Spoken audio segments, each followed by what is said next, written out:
के लिए मैं मंच को मनोज के हवाले करता हूं। शुक्रिया उदय। चर्चा बंगाल की इसलिए भी आज करना जरूरी है क्योंकि आने वाले समय में बंगाल में विधानसभा चुनाव होने जा रहे हैं। करीब करीब 6 महीने का समय, और जब बंगाल में चुनाव होते हैं तो पूरे देश की नज़र वहां पर होती है क्योंकि वहां पर ममता माटी मानुष 2019 में इस पर चुनाव हुआ था।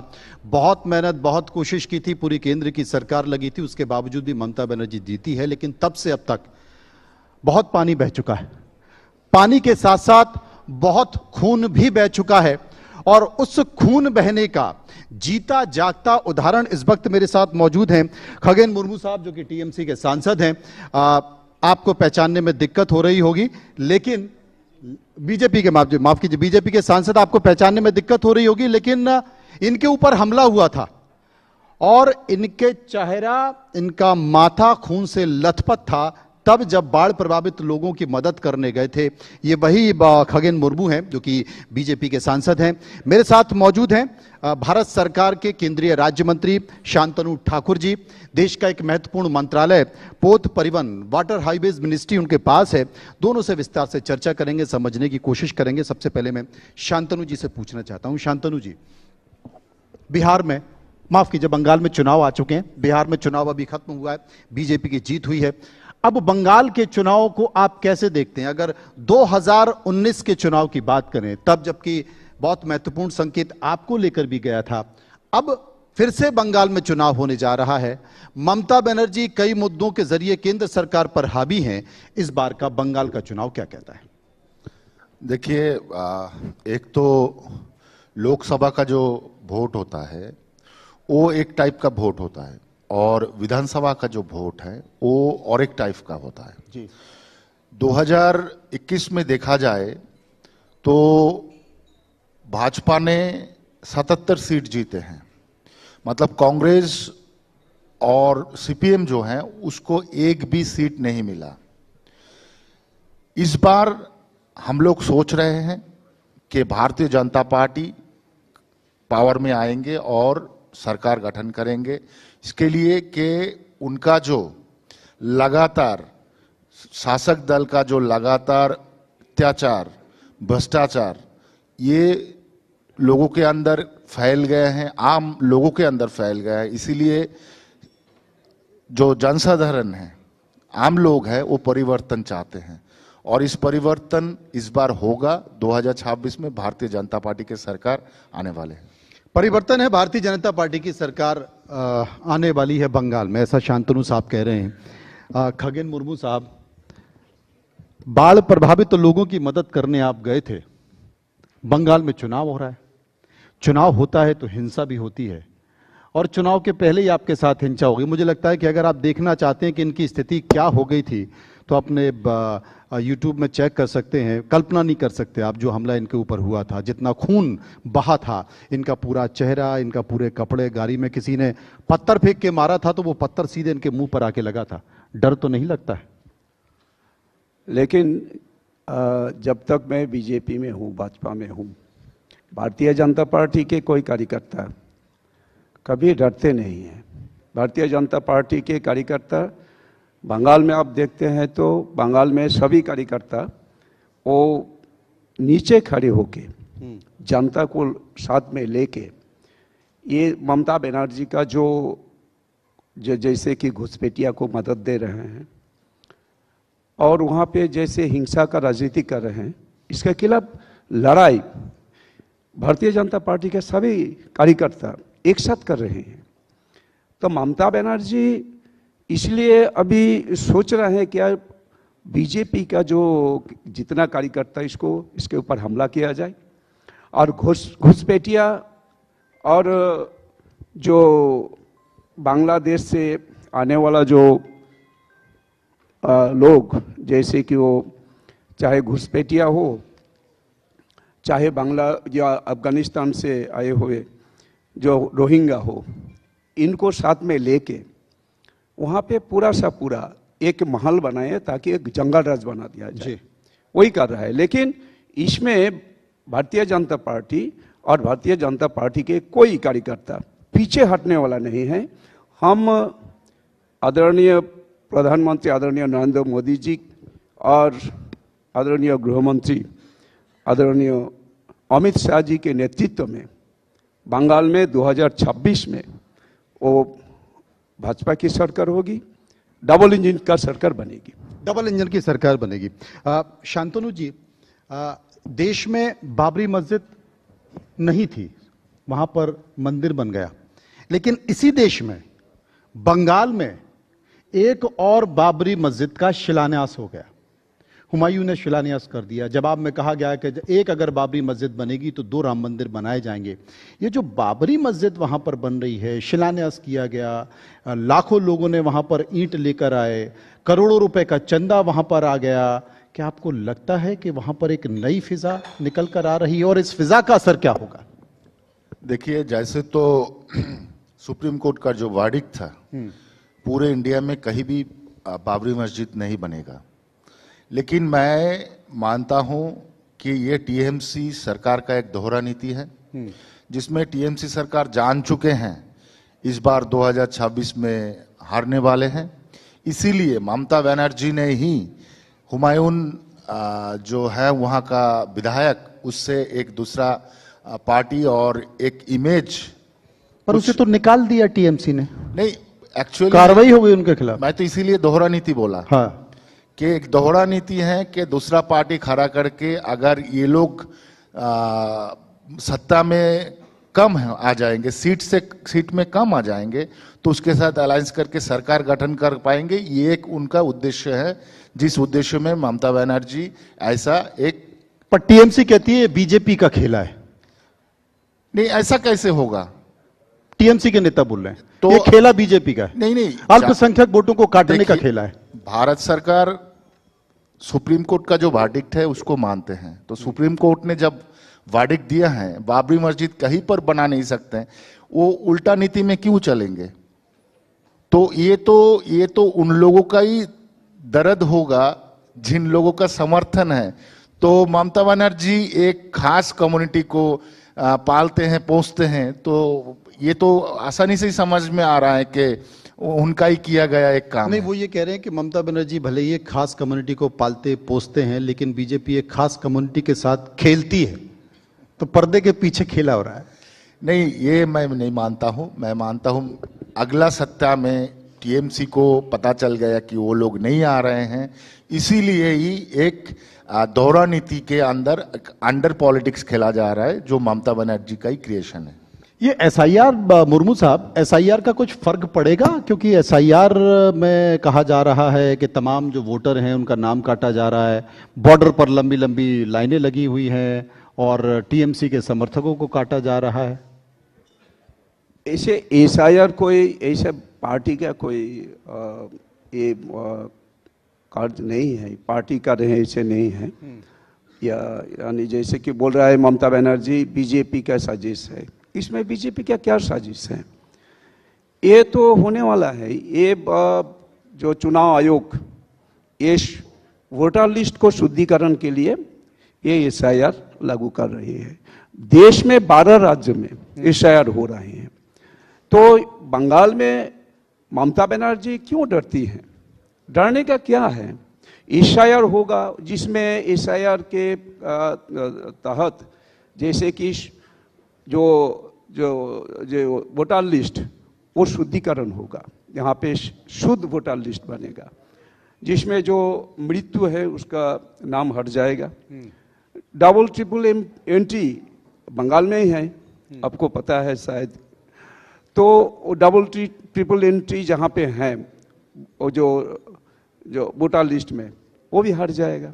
और जहाँ वहीं पे जो लोग रहता नहीं है, बाहर कहीं चली गई दूसरा जगह में, इनका नाम वहाँ से हट जाना जरूरी है, वो हट जाएगी। और जो लोग अवैध हैं, बांग्लादेश से आए हैं, चाहे पाकिस्तान से, चाहे वो अफगानिस्तान से, और जो लोग वहाँ पे बंगाल में जो घुसपैठिया जैसे कि जिहादी बनकर वहाँ पे जैसे कि हमला कर रहे हैं, ये लोग सभी घुसपैठिया हैं जो अवैध वोटर बन के वहाँ पे बंगाल में ममता बनर्जी का सरकार की ओर से और ममता बनर्जी का पार्टी की ओर से टीएमसी इन लोगों को मदद दे रहे हैं। इनका सब कुछ फर्जी वोटर लिस्ट, फर्जी सब आइडेंटिटी कार्ड बन रहे हैं। ये लोग ऐसे कर रहे हैं जैसे कि मेरे ऊपर हमला हुआ था। हाँ। तो ये लोग सभी बाहर से आने वाला है, बांग्लादेश से आने वाला है, सभी वो लोग हमलाकारी हैं, हमला कर रहे हैं। तो इनका नाम वोटर लिस्ट से हट जाएगा, तो एक शुद्ध वोटर लिस्ट बनेगा, एक शुद्ध वोटर लिस्ट तैयार हो जाएगी। शांतनु साहब, एक बात बताइए, 1997 में संसद में खुद ममता बनर्जी ने सीए का विरोध किया था, सरकार को लताड़ लगाई थी। आज जब सीए हो रहा था तब भी ममता बनर्जी उसका विरोध कर रही हैं, एसआईआर हो रहा है तब भी ममता बनर्जी विरोध कर रही हैं, चुनाव आयोग के अधिकारी वहां जा रहे हैं तो उन्हें विपरीत परिस्थितियों का सामना करना पड़ रहा है। चुनाव आयोग की जो एसआईआर हो रही है, वोटर लिस्ट जिसका शुद्धिकरण की बात कर रहे थे खगन साहब, अगर उसकी प्रक्रिया आगे बढ़ रही है तो उसका विरोध किया जा रहा है, लोगों को डराया जा रहा है, धमकाया जा रहा है। तकलीफ कहां, डर क्या है? देखिए, ममता बनर्जी को पता है कि ये जो हमारे इलेक्शन कमीशन है एक कॉन्स्टिट्यूशनल बॉडी है और जिसका काम है वोट से पहले एक शुद्धिकरण करना कि कितना वहाँ नॉन वोटर्स है, कितना वहाँ डेड वोटर्स है, डबल वोटर्स है, कहाँ रोहिंग्या आए हैं, कहाँ बांग्लादेशी मुसलमान आए हैं। तो ये ममता बनर्जी खुद जानते हैं, लेकिन जानबूझकर उन्होंने ये विरोध इसलिए कर रहे हैं कि ये सब वोटर जो हैं उनके पक्ष में ही वोट देते थे और इसीलिए वो जब विपक्ष में थे 1997 में स्पीकर के सामने इसी दो चीज को लेके उन्होंने उठाया था, मुद्दे को उठाया था कि एक तो सीए होना चाहिए, दूसरा है ये बांग्लादेशी रोहिंग्या लोग भीड़ कर रहे, यहाँ आके सीपीएम को वोट दे रहे। सेम हुआ था उस समय में। अभी वो सत्ता में है इसीलिए वही सीपीएम का ही नीति वो पालन कर रहा है। लेकिन मैं मानता हूं एसआईआर एक ऐसा प्रक्रिया है जिस प्रक्रिया में ये शुद्धिकरण होना चाहिए। कांग्रेस के जमाने में भी शुद्धिकरण हुआ। आप अगर देखेंगे कि 50 के दशक में भी हुआ, 60 के दशक में भी हुआ, 70 के दशक में भी हुआ, 80 के दशक में भी हुआ है, 90 के दशक में भी हुआ है, 2000 में भी हुआ है। तो ये तब के समय में इतना मीडिया फोकस नहीं था, इसीलिए एसआईआर को लेके इतना विरोध दूसरे पार्टी ने नहीं किया है। लेकिन ये एक कॉमन प्रोसेस है बाय द इलेक्शन कमीशन।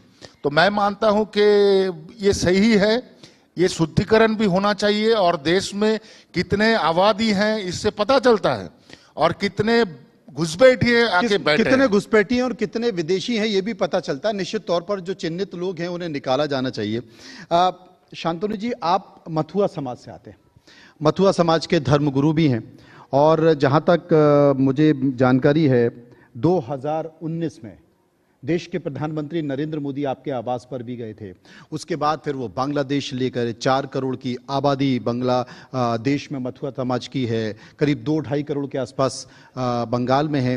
वहाँ पर समाज के लोगों की समस्याएं क्या है और उनको किस तरीके से इस बार बंगाल में देखा जा रहा है, और आपकी अगर सरकार आई तो उस सरकार का स्वरूप क्या होगा?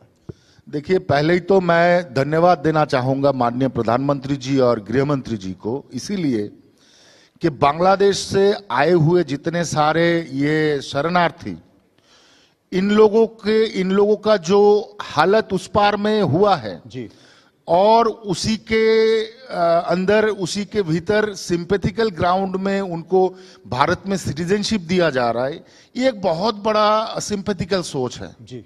जिस सिंपैथिकल सोच में पूरे मथुआ समाज, पूरे उद्वास्तु समाज जो है ये कृतज्ञ है, इसीलिए कि माननीय प्रधानमंत्री और गृह मंत्री जी का इतना बड़ा एक सोच है। देखिए, इन लोगों का जो प्रॉपर्टी लेवल था ये बहुत हाई था बांग्लादेश में। सामाजिक धार्मिक अत्याचार के कारण ये आना पड़ा, तो टोटल जो उनका ये एसेट था ये खो गया। इस पार में आके बहुत ही बिलो कैटेगरी लेवल में ये लोग रह रहे हैं और ऊपर से इन लोगों के पास सिटीजनशिप भी नहीं है। तो कैसा हालत हो सकता है एक देश का? आम जो फैसिलिटीज है, कॉमन जो फैसिलिटीज है, वो अगर नहीं मिलेगा तो इसके कारण ही माननीय प्रधानमंत्री जी ने सोचे हैं कि ये लोगों को पहले सिटीजनशिप दिलाया जाए और सिटीजनशिप के जरिए ये लोगों को एक कॉमन सिटीजन में लाए, जिसके कारण ये लोगों को कॉमन जो फैसिलिटीज है वो सब मिले। तो मैं मानता हूं कि ये एक बहुत बड़ा संख्या पश्चिम बंगाल तथा भारतवर्ष के विभिन्न राज्यों में ये लोग रह रहे हैं और भारतीय जनता पार्टी को समर्थन करते हैं। भारतीय जनता पार्टी को इसीलिए समर्थन करते हैं जी कि पहली बार कोई सरकार इनके बारे में सोचे हैं। टीएमसी ने, कांग्रेस ने प्रॉमिस किया, सिटीजनशिप को पूरा नहीं किया, छल छतरी करके बहुत कुछ करके उसको डिनाई कर दिए हैं। तृणमूल कांग्रेस ने भी वादा किया था कि सिटीजनशिप दिलाएंगे, वो लोग भी बहुत छल करके ये लोगों को सिर्फ वोटर के लिस्ट के आधार पे ही यूज किए हैं। तो मैं मानता हूं एकमात्र भारतीय जनता पार्टी है जो इन लोगों के दुख में, इन लोगों के साथ में रहकर इन लोगों को भारत की नागरिकता देना चाहते हैं। खगेन साहब, पिछली बार जब विधानसभा चुनाव हुआ था तो मुझे लगता है कि लाइन लगा के टीएमसी के लोगों को आपने आयातित किया था, बीजेपी में लिया था। इस बार भी सुनने में आ रहा है कि लंबी चौड़ी लिस्ट बन गई है। क्या टीएमसी फिर टूटने वाली है? कई मंत्री फिर इधर आने वाले हैं? ये तो सही है। क्या बंगाल में तृणमूल कांग्रेस का, टीएमसी का जैसे जो गुंडागर्दी, उसके बाद जैसे कि हर केंद्रीय सरकार का विकास का जो राशि बंगाल के लिए दिया जाता है, माननीय प्रधानमंत्री आदरणीय नरेंद्र मोदी जी ने, जैसे कि बंगाल को, जो पिछड़ा वर्ग को ये ऊपर उठाने के लिए जैसे कोशिश कर रहे हैं। आप देख रहे हैं हमारे देश को विकास करने के लिए सरकार, हमारे माननीय प्रधानमंत्री आदरणीय नरेंद्र मोदी जी बहुत कोशिश कर रहे हैं। तो बंगाल में जो राशि जा रहा है पूरा वो लोग लूट रहे हैं। इसमें तो एक्चुअली जैसे कि वो तुष्टीकरण के राजनीति में विश्वासी हैं, तुष्टीकरण करती हैं सिर्फ वोट बैंक के लिए। वोट जैसे कि कुछ समुदाय का वोट वो इकट्ठा रहे, इसीलिए तुष्टीकरण का राजनीति ज़्यादा से ज़्यादा करती है ममता बनर्जी ने। लेकिन अभी क्या हुआ, सभी लोग जी एक्चुअली बंगाल में जो है वो मुस्लिम हो, आदिवासी हो या मथुआ समाज के हो, और जो वहाँ पे जो एक एससी समाज से जो हैं, सभी लोग लूट रहे हैं। सभी का जो एक्चुअली भ्रष्टाचार बहुत है। सभी भ्रष्टाचार के दौरान ये लोग सभी से, सब कुछ से वो लोग एक्चुअली लूट रहे हैं, उनको मिलता नहीं है। इसलिए सब लोग अभी तय करके रखे हैं, जैसे कि माननीय प्रधानमंत्री, आपने तय करके रखा है कि सब लोग तय करके रखे हैं? इस बंगाल के सभी लोग अब तय करके रखे हैं, टीएमसी को हटाना है। अच्छा, टीएमसी को हटाने के लिए सभी लोग आज ऐसे किया है कि सब बीजेपी के बगैर बंगाल का जो आज जैसे जो जंगल राज, ये जंगल राज से किसी को मुक्त नहीं हो पाएगा जब तक बीजेपी की सरकार नहीं आएगी। मेरे साथ इसलिए सब लोग आज तय के रखे हैं। तो आप बीजेपी से हम जुड़े, बीजेपी को साथ दे, ममता बनर्जी का सरकार, टीएमसी का सरकार यहां से हम हटाना है। शांतनु जी, एक महत्वपूर्ण सवाल मैं पूछना चाह रहा हूं। अभी एक अंतरराष्ट्रीय शख्सियत मैसी बंगाल पहुंचे, वहां पर वीआईपी कल्चर इतना ज्यादा है कि जो लोग फुटबॉलर हैं, खेल प्रेमी हैं, वही मैसी को नहीं देख पाए। वहां की सरकार के जो प्रभावी लोग हैं, वीआईपी लोग हैं, वो घेरे रहे। मैसी सब जगह चला गया, लेकिन कहीं पर कोई ऐसी स्थिति नहीं हुई जितनी बंगाल में हुई, और यही कारण है कि उसके कारण नाराजगी से इस्तीफा भी देना पड़ा खेल मंत्री को। देखिए, भारतवर्ष के इतिहास में ये एक बहुत बड़ा स्कैम है। अच्छा, स्कैम इसलिए बता रहा हूं, लोगों से पैसा उठा के लोगों को ही वंचित किया जाता है मैसी को देखने के लिए। ये स्कैम के सिवा और कुछ नहीं हो सकता है। और ये लोग अभी ढोंग मचा रहे हैं, बहुत सारे लोगों को अरेस्ट करके दिखा रहे हैं कि ये लोगों के लिए गलती है। गलती तो पश्चिम बंगाल के सरकार के हैं, जो लोग रेस्पॉन्सिबिलिटी ले रहे थे वहां प्रोग्राम को अरेंज करने के लिए। वो अरूप विश्वास जो हैं, अभी इस्तीफा देकर क्या होगा मंत्रित्व से? जो काम हो गया, जो लोग वंचित हो गया, उसका पैसा रिटर्न कर रहे हो आप लोग? जी।